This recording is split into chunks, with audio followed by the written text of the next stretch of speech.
dia, irmãos, graça e paz, um feliz sábado a todos. E como o pastor acabou de orar, né, sobre essa esperança desse evangelho, essa esperança da salvação que nós vamos caminhando, amém? Abra uma Bíblia lá no profeta Joel.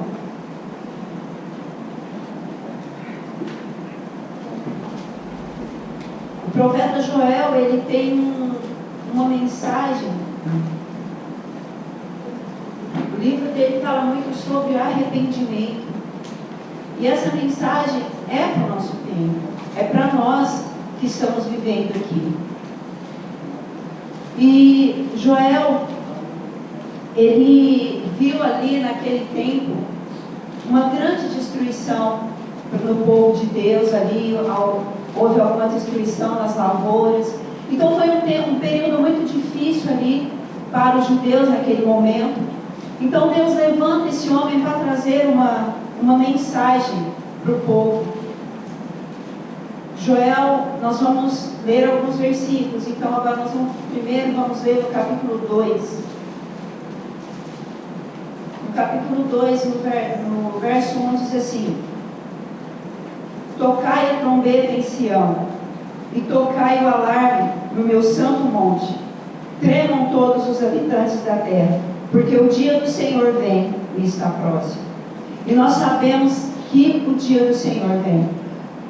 No capítulo 1, no verso 13, ele fala assim: cigi-vos, lamentai-vos, sacerdotes, gemei, ministros do altar, venham e passai toda a noite em pano de saco, vós, ministro do meu Deus, porque a oferta de carne e a oferta de bebida foram cortadas da casa do vosso Deus. Então aqui ele está falando, olha, acabou-se aqui, houve ali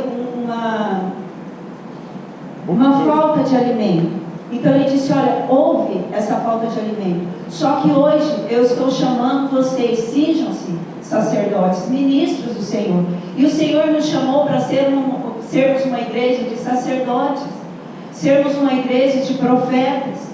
Então ele chama o povo para o arrependimento. E ele disse que naquele tempo aconteceu isso porque o povo havia se afastado. E nós sabemos que nesse tempo que nós estamos vivendo é a pior geração. É uma geração que o povo se afastou do Senhor. O povo se afastou das verdades que Deus trouxe. E ele chama para o arrependimento. E nós temos que ser Joel na vida das pessoas, chamando as pessoas para o arrependimento. Mas primeiro, o Senhor tem falado conosco para nos chamando ao arrependimento, nos chamando ao olhar para nós e sermos no tempo já de sermos bênção, de sermos enviados, assim como o Senhor já começou. O Senhor começou esse processo conosco através da evangelização, ao entregarmos os livros.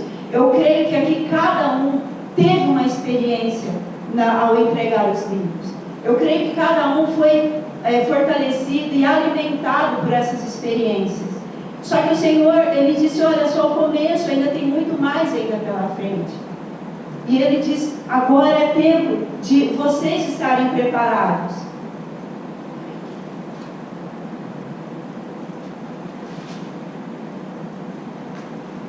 E ele disse no capítulo 1, no verso 14: santificai o jejum, convocai uma assembleia solene, reuni os anciãos, todos os habitantes dessa terra, o Senhor vosso Deus, clamai ao Senhor. Então ele fala, olha, santifiquem o jejum. Irmãos, quanto o Senhor tem falado a respeito do jejum para nós, o quanto é importante nesse tempo estarmos jejuando, não como nós queremos, mas como o Senhor tem falado. É muito importante a nossa mente estar totalmente convicta naquilo que o Senhor tem falado para nós, para nossa mente estar livre de tudo aquilo que nós pensamos ou agimos, para deixar o Senhor ministrar o nosso coração. E ele fala, santifique, e aqui ele fala todos, congreguem todos, e ele está chamando cada um de nós. Ele está chamando do Miguel, que é o mais novo, até o mais velho. Como congregação, ele fala, chama vocês, se preparem, porque a guerra está aí. Se preparem, porque eu quero usar vocês, aonde vocês estiverem.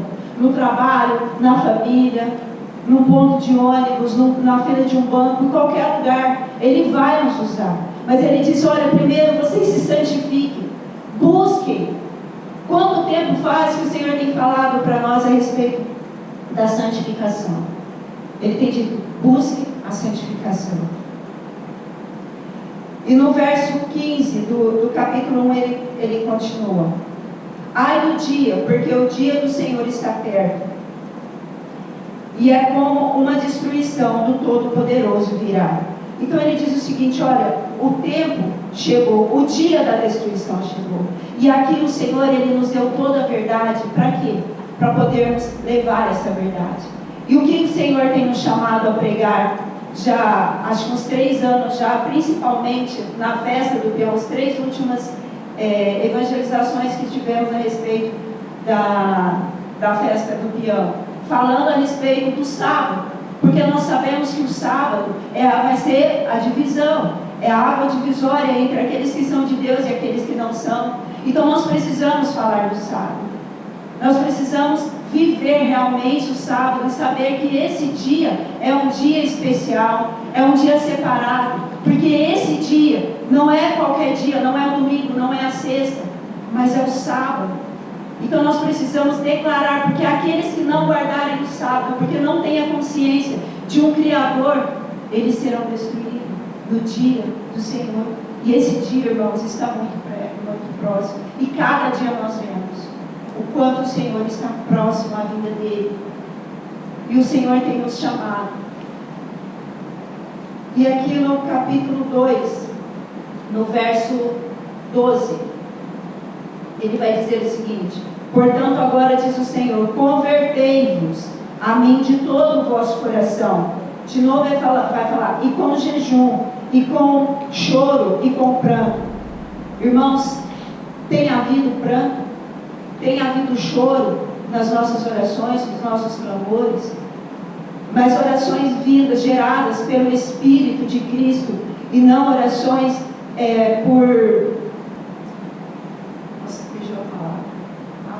autocomiseração ou por sentimentalismo. Realmente você tem chorado diante do Senhor por causa das abominações, como diz Ezequiel 9? É tempo. Se isso não está acontecendo nas nossas vidas, nós precisamos clamar hoje para que isso aconteça. É muito sério, irmãos. Na evangelização, isso não foi a primeira vez. Todas as vezes que às vezes eu vou entregar, já aconteceu, para uma pessoa da descendente oriental, irmãos, como é difícil, eles não aceitam, eles não pegam. E aconteceu isso o dia que nós fomos em frente à Santa Casa, umas 3 pessoas de descendência oriental, eles não aceitaram.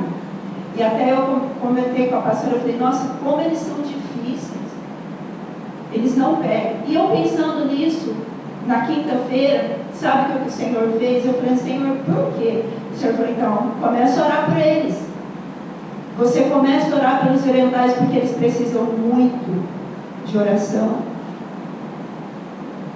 E aí eu fui buscar quais eram esses países, porque eu só tinha noção de 3. E o Senhor vai orar, porque o Senhor não nos quer, irmãos. Assim, os planos do Senhor para nós é muito maior do que aquilo que nós imaginamos. Porque eu nunca pensei, às vezes eu orava de um modo geral. Quando eu orava de um modo geral. O Senhor cuida da África, da Ásia, e eu não citava nome de países. A não ser que tinha acontecido alguma coisa, alguma catástrofe, aí sim eu falava, mas no contrário não. E quando o Senhor me levou a orar isso, eu disse, Senhor, a gente não tem ideia do que o Senhor tem para essa pequena igreja aqui. Porque o Senhor não nos quer orando simplesmente por aqueles que estão ao nosso redor. Ele quer que nós oremos por aqueles que Ele colocar no nosso coração. Então, se cada um de nós estivermos santificados no Senhor, buscando a presença do Senhor, em cada momento Ele vai colocar um lugar, uma família, uma cidade, um país, eu não sei, mas Ele coloca. E Ele vai colocar por quê? Porque Jesus está aí, e essas pessoas estão perecendo. E ai de nós, se elas perecerem porque nós nos calamos. Ai de nós. Sabe por quê? Agora, deixa eu ler o 15, o 13 agora, 2:13. Rasgai o vosso coração e não as vossas vestes, convertei-vos ao Senhor vosso Deus, pois Ele é grandioso e misericordioso, tardio em irar-se e grande em benignidade, e se arrepende do mal. 17 agora.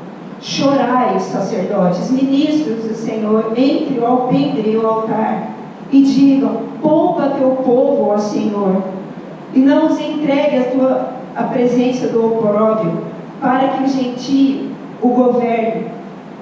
Porque dirão entre os povos: onde está o seu Deus? E aqui o Senhor diz o seguinte: nós sabemos que nós temos sido dirigidos, falando em nação, por gentios. Mas quando nós oramos e falamos: Senhor, nós clamamos por esse povo que está lá, está sobre um regime comunista, um regime debaixo do Talibã. Senhor, mas eu oro por eles, salva aquelas pessoas, alcance. Agora vai em Joel 3, irmãos. Por que nós precisamos fazer isso? Porque em Joel 3, verso 14, diz o seguinte: multidões e multidões no vale da decisão, pois o dia do Senhor está perto, no vale da decisão. O sol e a lua se escurecerão, e as estrelas retirarão o seu brilho. Aqui dizendo o seguinte: existem muitas pessoas, existem multidões que ainda não se decidiram por Cristo Jesus. Existem nações, existem povos, línguas, tribos que ainda não se decidiram pelo Senhor. E eu orando, eu falei: Deus, eu fiz a minha decisão, eu decidi pelo Senhor, mas que eu possa orar e que eu possa buscar a Tua presença para que outros possam decidir. Isso é uma responsabilidade nossa, de pregar a palavra do Senhor, para que essas pessoas que ainda estão no vale da decisão, esse vale da decisão aqui é simplesmente um momento onde as pessoas precisam decidir, onde não tem mais para onde correr. Ou elas decidem se elas querem amar a Deus sobre todas as coisas, ou elas querem amar a si e abraçar Ele. E quantos de nós precisamos buscar isso? E falar: Senhor, eu preciso, porque existem pessoas, às vezes dentro da nossa família mesmo, existem pessoas que ainda não se decidiram por Cristo, estão no vale da decisão, e elas podem morrer nesse vale. Se nós não orarmos, se nós não jejuarmos por aqueles que o Senhor tem colocado no nosso coração. Você continua orando por cada um daqueles que você entregou o livro? Você continua orando pelos outdoors que estão aí na cidade de Barretos, pedindo que Deus alcance essas pessoas?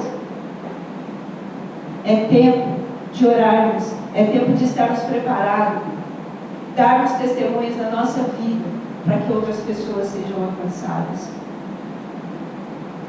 alcançadas pelo poder de Deus. Aí aqui no comentário, eu pus aqui, irmãos, porque para mim ficaria muito difícil ver os comentários do rodapé, porque é muito pequeno.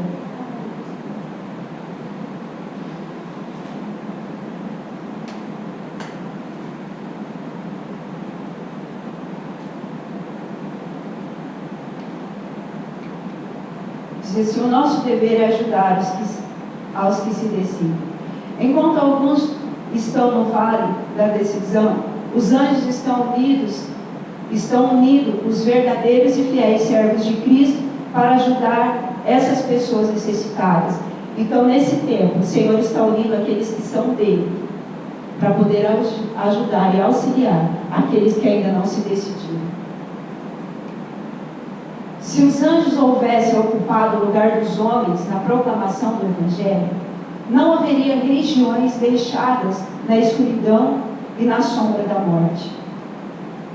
A obra seria como é representada pelo anjo voando pelo meio do céu, proclamando o Evangelho eterno aos que habitam na terra. Mas o Senhor não faz nada sem a cooperação do homem. Os anjos poderiam proclamar o Evangelho? Sim, eles poderiam. Mas o Senhor, Ele quis que nós façamos isso, porque Ele quer a nossa cooperação. Ele quer que nós tenhamos a alegria de ver uma pessoa voltando para Cristo, ou uma pessoa reconhecendo o pecado dela. Aí no verso 16, é o último verso, vai dizer o seguinte: o Senhor também ungirá Sião e fará ouvir a sua voz de Jerusalém, e os céus e a terra tremerão.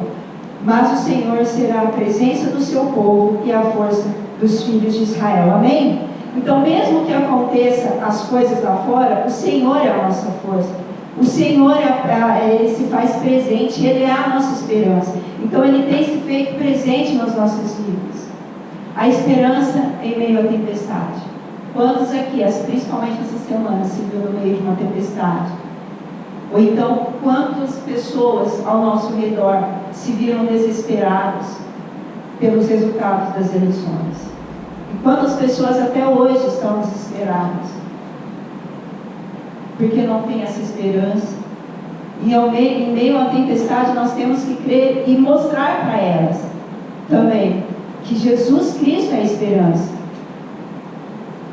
Entretanto, em meio da tempestade do juízo divino, os filhos de Deus não terão motivos para receios. O Senhor será a esperança do seu povo e a força dos filhos de Israel. Ajuntai os meus santos para mim, aqueles que fizeram pacto comigo pelo sacrifício, e os céus declararão a sua justiça, pois Deus é juiz, Ele próprio. Então o Senhor, Ele é juiz de toda a terra. O Senhor, Ele que vai julgar as nações. Então nós precisamos deixar isso claro para as pessoas. Olha, o Senhor é amor, porque a gente ouve muito isso, né? Mas Deus é amor. Sim, Deus, Ele é amor, mas Ele também é justiça. E Ele vai fazer a justiça dele. Mas para nós, os santos, Ele diz: ajuntai os meus santos. Você fez um pacto com o Senhor, você fez uma aliança com o Senhor de sacrifício. Qual sacrifício? O seu eu precisa ser sacrificado, para que o Senhor possa usar a sua vida na vida daquelas pessoas lá fora. Amém? Nós vamos nos levantar. Esse louvor fala a respeito do tempo da decisão. Nós precisamos decidir. Nós temos cantado muito esse louvor de Deuteronômio 11, porque fala: isso depende da tua família, isso depende da sua vida. Então a nossa vida depende da nossa comunhão com Deus, do nosso caminhar com Jesus Cristo. E as outras pessoas, elas vão olhar para nós e vão dizer: esse sim é um verdadeiro cristão, esse sim tem vivido o verdadeiro evangelho de Cristo, não só de boca, mas eu tenho visto o que ele tem falado e o que ele tem vivido. Então, irmãos, se levante, adore ao Senhor, dizendo: Senhor, isso depende. Então eu decido hoje viver uma vida em santidade. Eu decido hoje oferecer um jejum ao Senhor. Eu decido hoje oferecer a minha vida em sacrifício em favor da tua obra. Amém? Vamos ficar de pé.